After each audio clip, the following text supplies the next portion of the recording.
Hello and a warm welcome to HW News, your one stop show, truth be told, for some engaging and thought provoking conversations. The high octane campaign has ended, Haryana elections are over, and now it's time for what the exit polls are saying. The exit poll numbers are out, but the most awaited, the most sought after, my axis, is still keeping the suspense up. Now, I'm going to play the numbers straight on your screen. We'll go one by one. Dainik Bhaskar has put out the numbers for you. BJP in Haryana is getting 19 to 29 seats. Congress is getting about 44 to 54 seats in Haryana. JJP 0 to 1, INLD 1 to 5, Aam Aadmi Party 0 to 1, and others 14 to 16. So this is Dainik Bhaskar for you. Now I'll play out some more poll numbers which are coming out. Mattress BJP is getting 18 to 24 seats, Congress 55 to 62, JJP 3, and INLD 3 to 6. Aam Aadmi Party doesn't open an account, and others 2 to 5.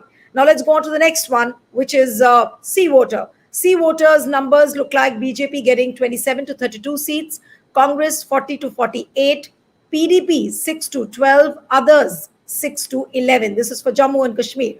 And then let's come back to Dainik Bhaskar for Jammu and Kashmir. BJP 20 to 25, Congress 35 to 40, PDP 4 to 7, and others 22 to 26.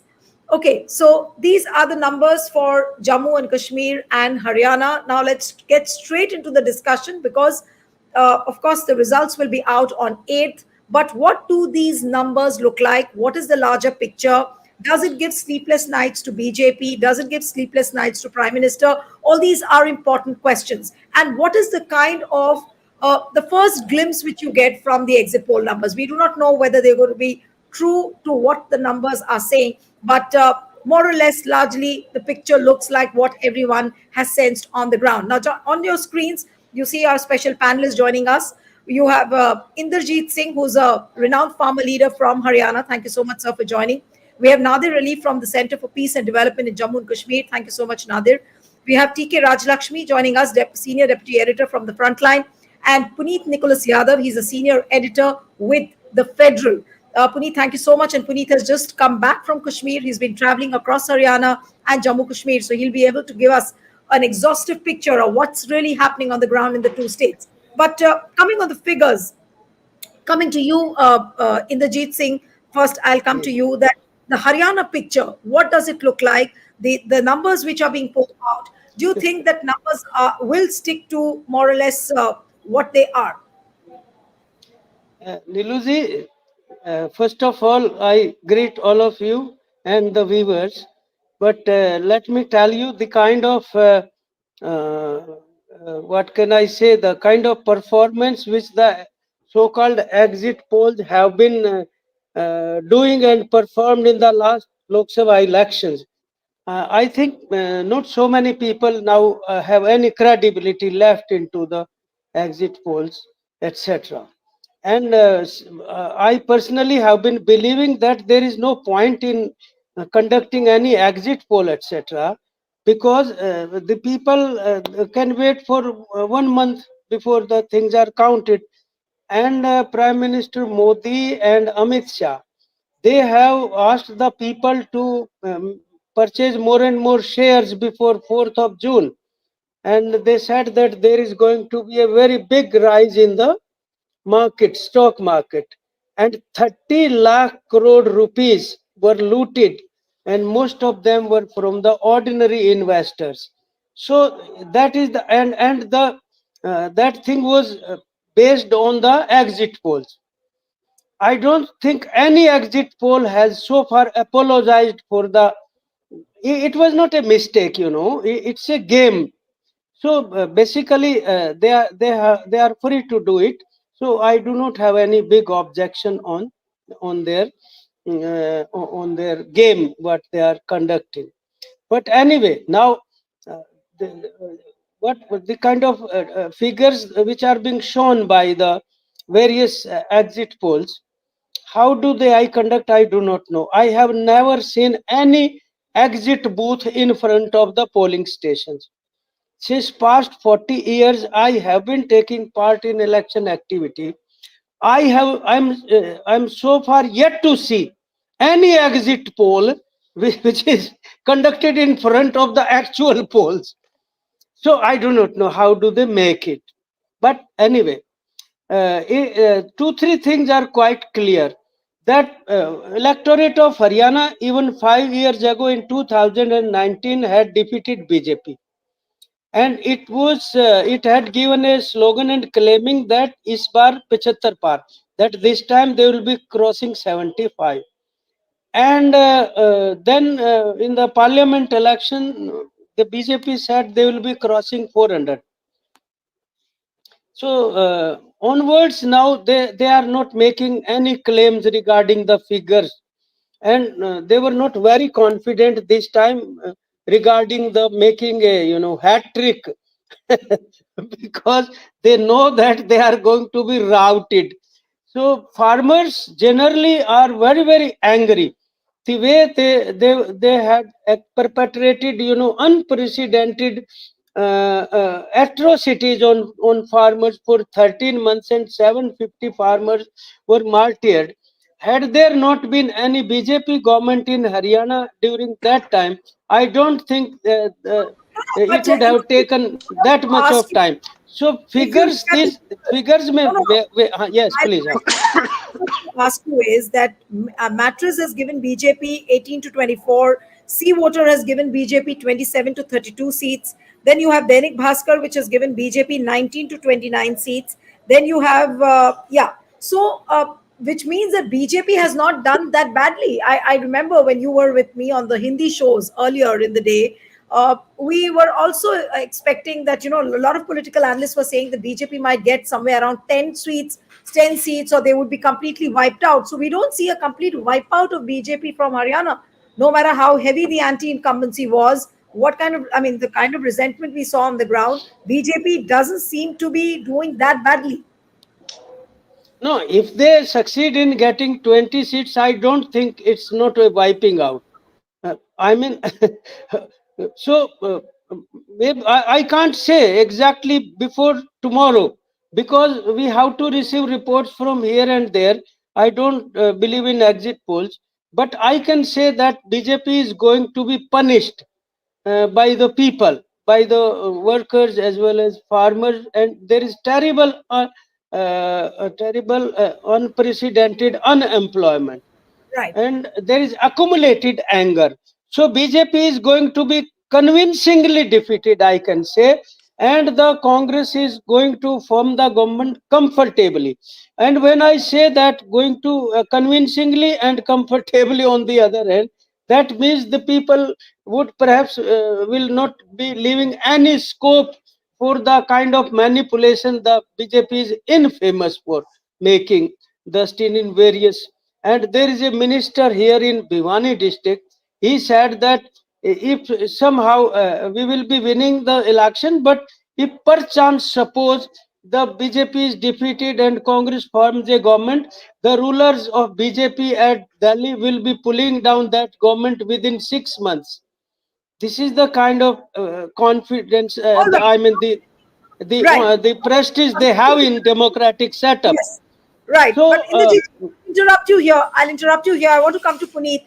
Puneet, whenever these exit poll numbers come out, and what people have been saying and leveling allegations against these exit polls is that they try to give BJP more numbers. But this time, in the case of Haryana, is it a case where all these exit polls are trying to give BJP the position of a respectable opposition?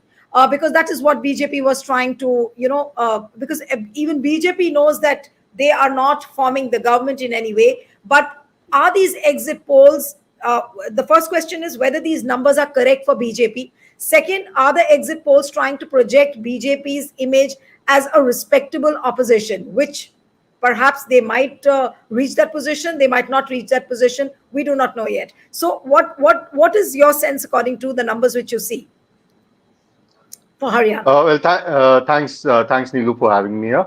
Uh, you see, as far as whether these numbers are correct, incorrect, or whether the exit pollsters are inflating the prospects of the BJP, I don't really want to comment on it because I don't put much stock to exit polls. Uh, we've seen them get things horribly wrong. We've seen them also getting it right. Uh, so, making any kind of a comment on what exit pollsters are doing, I think we're giving, sorry to say, but more importance than they deserve, to those guys. But see, this issue of whether the BJP is getting over 20 seats, or 25 seats in Haryana, despite a very visible anger against the party, there is uh, an explanation that I perhaps can offer you, there. One is, see, there are individual leaders of the BJP in Haryana who, despite the anger against the party, might hold their own in this election and might get their own seats. And then, of course, there is the committed BJP voter along what is called the GT road, which you'll find the BJP largely, whatever seats the BJP wins, it'll win largely on the GT road, the constituencies on either side of the GT road. And that's where you see the caste combinations favoring the BJP, the local factors, the Hindutva factor, all of that favoring the BJP to some extent. The other thing is, see, uh, there is also one thing why we need to understand, and this is not just specific to Haryana, but I'll stick to Haryana here. There are certain BJP candidates here who will win thanks to the Congress. I know of a candidate. I don't want to name him, but a candidate in the Gurgaon district. I'm not even naming the constituency, but the constituency is in the Gurgaon district, who has been given a ticket despite, and given a ticket by the Congress, despite everybody knowing that, this fellow is going to lose. Because, it suited the Congress and the BJP for the BJP person to win from there. Similarly, there are other constituencies I know Friendly which... fight. Is that a case of friendly fight then? One could say that. Then there are instances where at least half a dozen candidates that the Congress has fielded because of a certain leader who's all powerful in the AICC, because of his intervention. And I mean, these were names that came out in the last two lists, which were actually announced on the last day of filing nomination.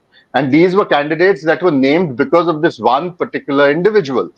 And out of those half a dozen candidates, I don't think even one is going to win.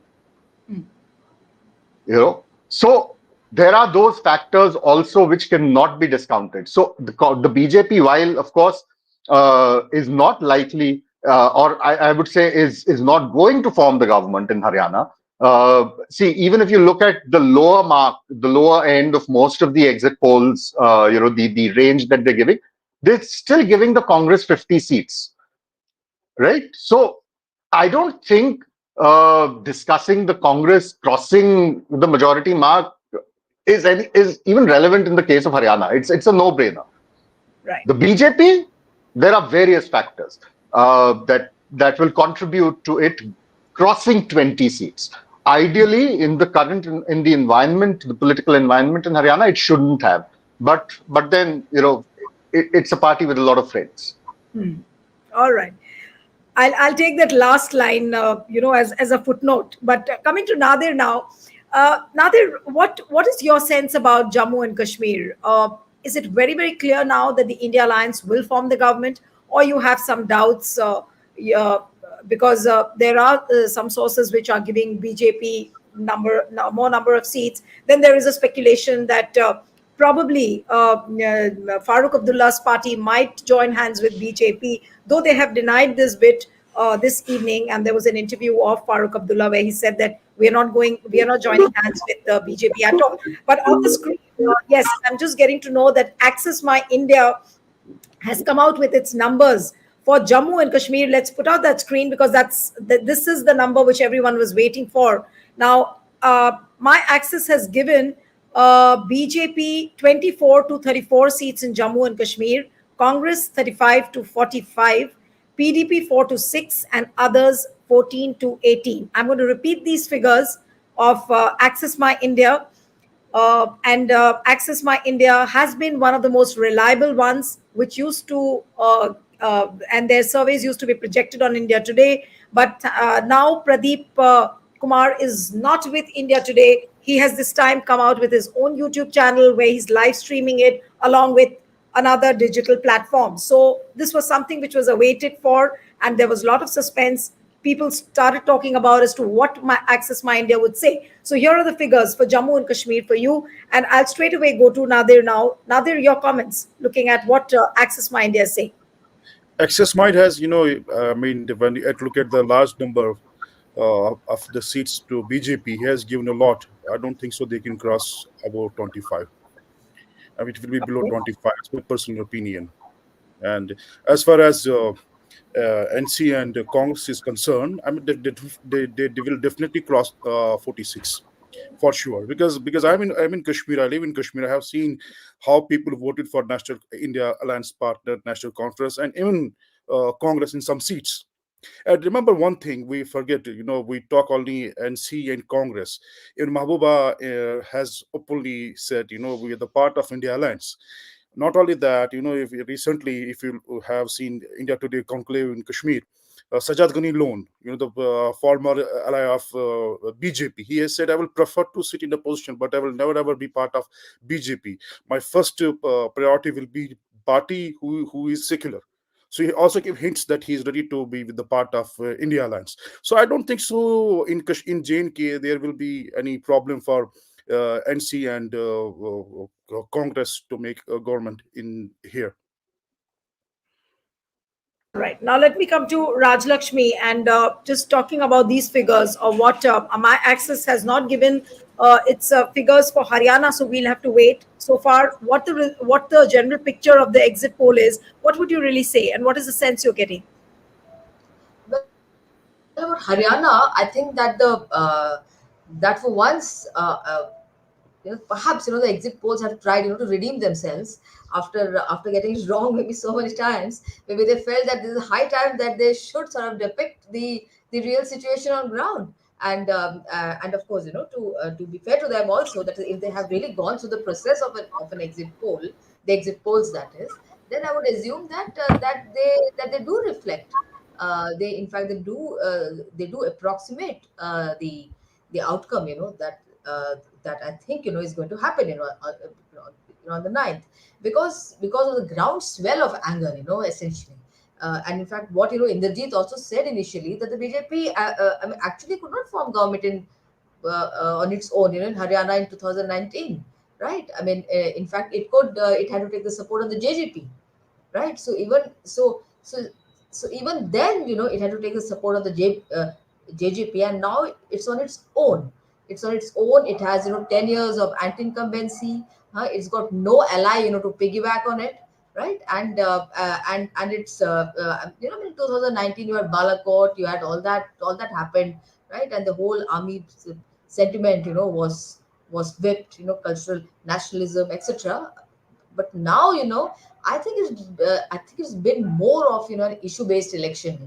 It's really been fought on issues, and all these social engineering and forming, and trying to exploit the Jat non-Jat divide, trying to show that they're the biggest supporters, of the OBCs, and that they're going to play into these contradictions, between the OBCs and the Jats on the other side, and also try to sort of divide, the Dalit vote too, by having, some of the Jat parties, ally with the Dalits, because it was felt that if the INLD, if it comes to that, if the BJP really falls short of numbers, it would definitely sort of approach the INLD as well as the JJP, which have gone with the BJP in the past. So for them to re-ally, would not have been contradiction in that sense. But as it happens, and as I think everybody, including Puneet and everybody else, in your early shows and has been writing, the JDP is not going to. I mean, even if it gets, I think maybe a single seat or maybe two seats, I mean, it will be a huge thing. And the INLD would be, I think, marginally better. maybe 3 to 4 seats or maximum, or maybe even not that. So this, I mean, I think, till in fact till now, there has been this perception, being created also about, the infighting in the Congress, and how that's going to derail the whole thing and all that. I'm saying, that the people, really do not care about the infighting. Frankly, if they are sort of fed up, they are going to really vote out the incumbent party and the incumbent candidate in part, irrespective of the jhagada within. So if you put up, anybody, that person is sort of guaranteed to win. But yes, as Puneet also said, there will be some of those little things behind the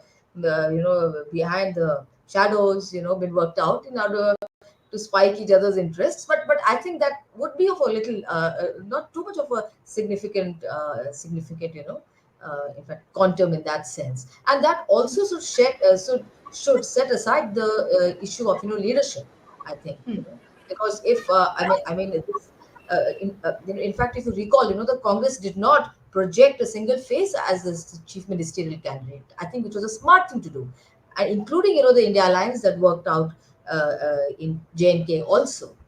So here, in fact, in Haryana, they had an alliance with the CPM also. They've given them a seat to fight, on the seat of Bhiwani, right? And it's because, that candidate has a known history of fighting for people's issues. I mean, he's a known face. It's not that is somebody sort of propped up, just like that. So I think there has been this understanding somewhere that these elections have to be, issue based, and they can't be on superficial issues, that the BJP has tried to impose as well as reimpose, continuously. And the same thing with JNK also. I mean, I just hope that, in case these results are what that finally happens. I mean, I hope that the PDP and even Sajjad Lone, I mean, they do not sort of, shy away from joining, a secular alliance. It should, because otherwise, if the PDP does not, it will be thoroughly discredited, forever and ever and ever. Just Right. think. But right. But in context to Haryana, I would want to come to you, Puneet, that what happens now to the smaller parties, the kind of numbers which we see coming out of the exit polls, parties like INLD, parties like JJP, and also for that matter, Aam Aadmi Party. Look at these Haryana numbers now. The BJP is, I mean, the smaller parties. JJP is 0 to 1, INLD is 1 to 5, Aam Aadmi Party is 0 to 1. Some of them have not even opened the account for Aam Aadmi Party. So, what happens to these smaller parties in a state like Haryana now? Neelu, I don't think I'm going to waste my breath on what are the prospects for the Aam Aadmi Party.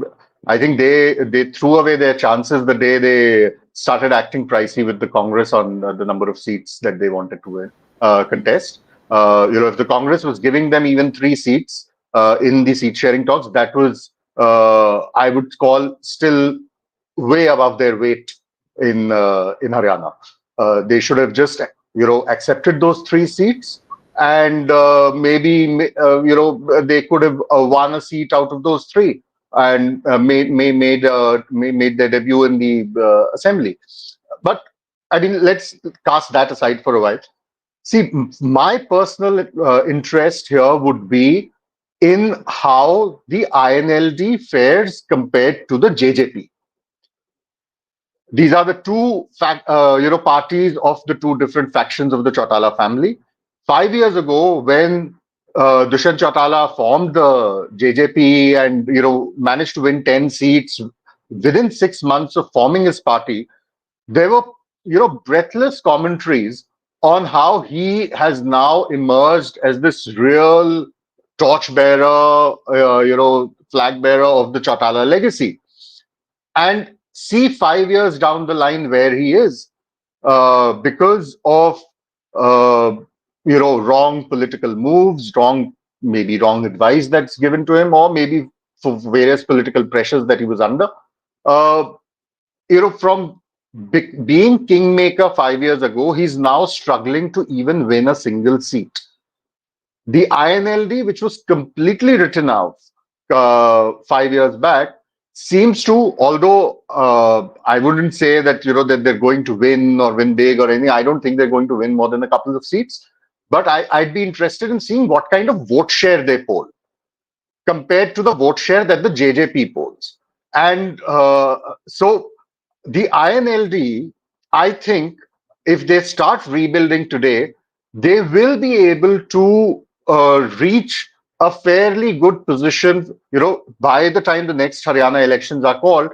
And by when they would, if they move smartly about it, they would possibly be able to undo all the damage that Dushyant Chautala had been able to do to them 5 years ago, and also the the space that the BJP took over from the INLD. Remember that the BJP in Haryana for the longest time was riding pillion to the INLD, right? And it's a lot of the INLD areas where the BJP grew. So if the INLD actually gets into a rebuild and reconstruct mode, and of course they have their own compulsions, their own pressures, they can be easily made to quieten down by the center. Uh, but they have an opportunity here. So, as we say, we never write off anyone in politics. This is an election that proves that for the INLD, I would say. Yeah. Okay. Coming to you now again, Nadir, that in context to Jammu and Kashmir, now this time the independence backed by Jamat, Engineer Rashid's role, what would you really say? And many people said that, they were almost like a proxy for BJP and the kind of figures which we see right now. What is your sense that did Engineer Rashid's party actually has proven like a proxy for BJP? What would you really say? If you look at the figures here, now this is a poll of polls. I'm just trying to read up the poll of polls figures on your screen. Access My India is giving BJP 24 to 34 seats. This is for Jammu and Kashmir. Congress 35 to 45, PDP 4 to 6, and others 14 to 18. C voter has given BJP 27 to 32 seats, Congress 40 to 48, PDP 6 to 12, and others 6 to 11. Dainik Bhaskar 20 to 25, 35 to 40. PDP is getting 4 to 7 seats, and others 22 to 26. So this is the picture for Jammu and Kashmir. Yes, Nadir, to you now. If you look at the Engineer Rashid's impact in parliament elections, it was a huge, because that was a sympathy vote towards Engineer Rashid. But once he got released from the jail on bail, uh, he started speaking against NC in Congress and PDP, and people thought here, our fight is with the BJP, not with the NC PDP, and he got little bit. People got aware. It's better not to vote him. This time, it's better to vote for India Alliance, because India Alliance is the only hope currently in JNK. So I don't think so. Engineer will get more than 1 or 2 seats in Kashmir Valley. As far as the Jamaat is concerned, if you, I can tell Puneet ji, he has been he often visits to Kashmir, as he said. If you look at the history of elections since 3 decades, you will see hardly boycott in Kulgam constituency, because Jamatis has always voted against Taregami, because he belongs to CPIM. They said, hame kafir ko harana hai. So I don't think so. Even Jamaat can get a 1 seat in Kashmir. And if this is going to happen, if Jamaat can't get a 1 seat, they excuse they blame on NC and Congress. They rigged in 87, and that will be whitewashed. Okay, now coming to the larger picture and how BJP, how Prime Minister Modi will, now position themselves. Mm, uh, the results are still yet to be out on 8th, but looking at what the exit polls, already the discussions have begun, Rajlakshmi, that, what would BJP do from here on after the results of Jammu and Kashmir and Haryana are declared? Now, how do you think that how is the party going to reinvent? Is there a scope for them to reinvent, or how do we see BJP positioning itself after this? And also, Prime Minister Modi. I think I think there will be, in fact, limitations to how much they can reinvent. And we have seen it, in repeated elections, that they have not been able to really move out of the framework of a certain, narrative, which has been their playbook, essentially. And in every election, ad nauseum, they keep on repeating it. Even in JNK, they keep on repeating the Article 370 hata diya, and we've got this and we've got that. And similarly they would say the same thing, in other elections too. And they would call the opposition, urban nationals. They would say these are the parties who are sort of dividing the nation, and now they are using the same thing against the India Alliance, saying that they are against reservations. Okay, when in fact, that thing succeeded, that campaign against them succeeded, when there's a charge of power. Everybody knew, everybody felt that they're going to change the constitution. So now they have been, on in fact the back foot, in a sense. And they've been falling back on the same trope that they've used repeatedly, and also sort of say, oh, that we're going to sort of generate so many jobs in the state, like Haryana, or also for that matter, JNK. Now the question, arises that you've been in power, for the last 10 years in Haryana. You've been in power ever since the abrogation of Article 370 happened. So why are you talking about jobs? You had ample, opportunity and scope to create jobs. You had enough and more time. You had all the in fact the resources, at your disposal also, right? So I think somehow here, they have, in fact, lost the plot in a sense. And I just hope, that they do not reinvent their entire campaign strategy by doing something which is, fissiparous, doing something that is, which is divisive, or something that is outright, communal. I mean, I just hope that they do not. And in any case, I mean, I do not know whether they'll be very excited to, get, the election commission, to announce the notification of the other two elections, Jharkhand and Maharashtra. If the tide goes against them in these elections, never know. In fact, in Yeah. one nation, one election suddenly will come, and Like, anything might. I'm watching something. I just happened to glance this on India Today. It's a Uh, very interesting. They put out the numbers, and on the bottom of the screen, they also put out certain cartoons. So the kind of cartoon which is playing out on India Today shows a kind of a fistcuff between Rahul and Mr. JP Nadda. Now, Puneet, I'll come to you, and I'm going to take comments from all the three of you on this. Something very interesting, that if they are trying to put out this cartoon of a fight between Nadda and Rahul, so do you see this as some kind of a face-saving exercise which the channels have already started doing? Puneet, over to you. Well, I think that's part of the SOP, isn't it? It comes as It part comes of the as a standard package. operating procedure in any election that the BJP is going to lose. So I mean, it doesn't really surprise me at all.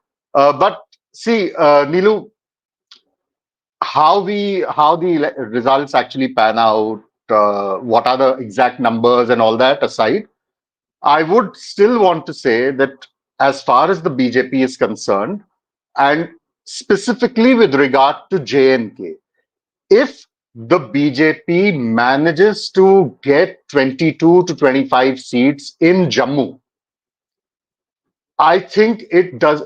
There is still reason for the BJP to be very happy about the results in JNK. Uh, I mean, we may like it, we may not like it, but the fact is that the BJP in Jammu, if you go by the sentiment on the ground, should have been completely routed. It should have been reduced to less than a dozen seats. No, If but this what you're uh, saying, it also leads me to the question that if BJP is not doing that badly in Jammu, so why hasn't Congress been able to manage, to prepare its ground in Jammu? Because initially they were saying that no, we'll do well in Jammu, but all of a sudden, what happened to Congress? Well, I think initially everybody was saying, not just the Congress, everybody was saying that the BJP is going to do poorly in Jammu and the Congress will do well. It is for the Congress to answer why it hasn't been able to cash in on that resentment. I mean, their campaign in Jammu simply did not take off. They had poor candidates. They did not tap into the ground level issues the grassroots issues which were irritating and frustrating the people of Jammu. Whereas the BJP, I mean, it completely surrendered its stakes in Kashmir and decided that, look, this is what we have in Jammu. Let us try and retain this, forget everything else. And if they're able to succeed in that, I think, whether we like it or not, it is a success. See, if tomorrow the numbers pan out in a sense where the national conference gets roughly 35 seats, 30 to 35, the PDP gets maybe 5 to 9 or 5 to 10, the Congress gets 10 to 12, and the BJP gets 20 to 25, the BJP will still be the second largest party in that state. It may be a pariah. It may not come back, it may not hold the levers of power, although it will still do so indirectly through the LG. But then, despite such palpable resentment, if the BJP still manages to be the second largest party in JNK, it is as much for the BJP to think what else to do as it is for the Congress and the National Conference, particularly the Congress, to think what they failed in doing. Absolutely. Nadir, I Right? want to ask you a question on this. What the point which Puneet was mentioning, that why hasn't Congress been able to put together its campaign in Jammu? What were the hurdles? What was the roadblock? Why they couldn't do it? Was the selection of candidates wrong? Was their strategy for Jammu not working? What was it on the ground which Congress I really think faced? they spent more time in Kashmir than in Jammu. Even that was one of the reasons. Number two, in Jammu they couldn't do that the basic strategy how we can tackle the BJP. It was cakewalk for before the first phase of election. It was a cakewalk for Congress, but they didn't do that much of work. They were focused on they were focused in Kashmir Valley. We would do better there. In fact in Kashmir they will do better. There's no doubt. But the point is their main constituency is in Jammu, and their fight is with BJP. What is more worrying, after the government formation, BJP's key is polarization. There is no doubt. They do Hindu Muslims all the time when it comes to elections. But this time in Jammu, it was very strange thing. I hope Puniji has noticed that. Uh, in Jammu, during the election campaigning, Home Minister said if BJP candidate wins, India will celebrate. If Congress candidate wins, Pakistan will celebrate. Now they are earlier they were doing divide. BJP used to divide Hindus and Muslims. Right now they are dividing Hindus because both the candidates are the Hindus. From Congress candidate is Hindu, BJP candidate is Hindu. That policy is very, very, very communal, and I just and interrupt you I here. think I just interrupt you here, Nadir, because we have the sea water numbers playing out for Haryana. Shubham, if you're there backstage, if you could play that graphic plate once again. Yes. So this is a C voter graphic plate for Haryana. BJP 20 to 28, Congress 50 to 58, JJP 2, INLD 0, AAP 0, others 10 to 14. Okay, so let me get in a comment.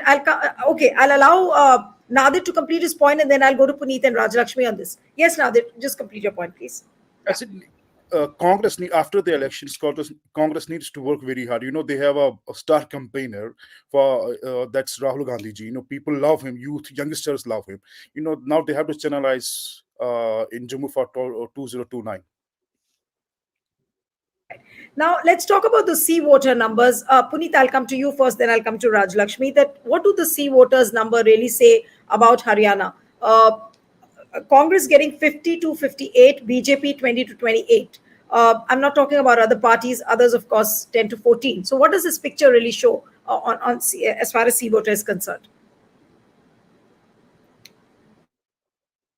Well, Neelu, I think this is a continuation of the pattern that we're seeing in the other exit polls too. Congress 50 plus, BJP below 30. So I think doesn't really say anything very different from the other exit polls that we've seen so far.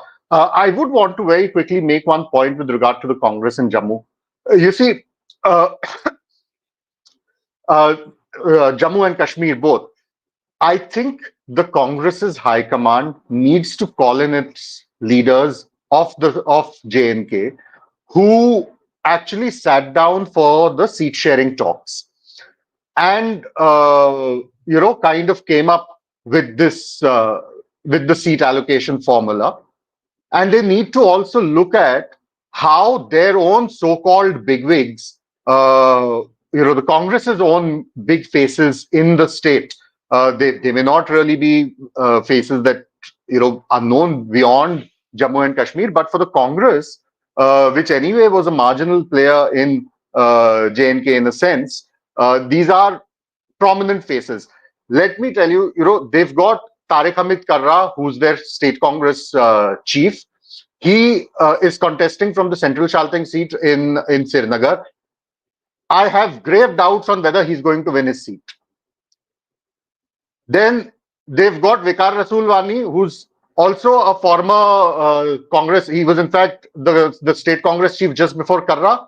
He's contesting from the Banial constituency. Again, I have doubts whether Vikar is going to win his seat. Tara Chand, former deputy chief minister, contesting from Cham. His victory is also not guaranteed. Raman Bhalla, another major Congress stalwart, so to speak, from Jammu, contesting from the RS Pura Jammu South constituency, unlikely to have it easy in that seat.